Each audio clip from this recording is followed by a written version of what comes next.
বাপ ব্যবস্থা করছে। একেই বলে বাপকে বেটা, সিপাইকে ঘোড়া।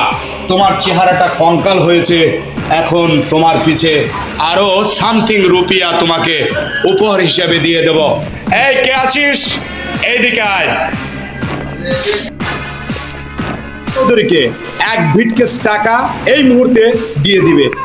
বস, আপনার কথা অক্ষরে অক্ষরে পালন করবো।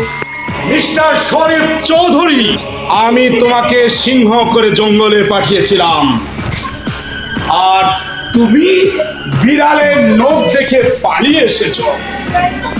তোমার পিছে আমি কোটি কোটি টাকা খরচ করেছি। যে শরীফ চৌধুরী একটা রিমোটে চাপ দিয়ে 64টা জেলাকে ধ্বংস করে দিতে পারে, আর সামান্য ওই ময়না সুন্দরীকে তুমি নিয়ে আসতে পারোনি, এটা তোমার জন্য ব্যর্থতা। আমি সহায় সম্পত্তি সব ত্যাগ করেছি ওই ময়না সুন্দরীর জন্য। ব্যাপারটা বুঝতে পেরেছো? প্রয়োজন হলে ময়না সুন্দরীর মা বাবাকে হত্যা করে পুরা বাড়িতে ময়না সুন্দরীকে নিয়ে আসবে।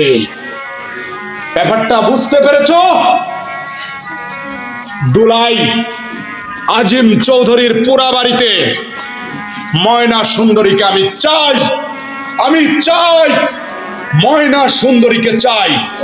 নইলে মিস্টার শরীফ চৌধুরী, তোমার পিছে যে আমি কোটি কোটি টাকা খরচ করেছি এর মাসুল তোমাকে দিতে হবে। তোমার জন্য একটা পিস্তলের ব্যবস্থা করেছি, 5 রাইফেলস, সেখানে 6টা গুলি রেখেছি। গুলি তোমার বুকে ছিদ্র করে দেব। Time pass.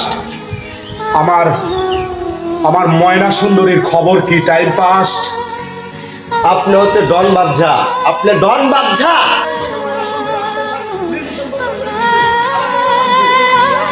Keep clear. I am along যে ময়না সুন্দরীর জন্য আমি আমার ভাই ইকবাল তারাশির জীবন থেকে চলে এসেছি, পাপের সাম্রাজ্য থেকে চলে এসেছি।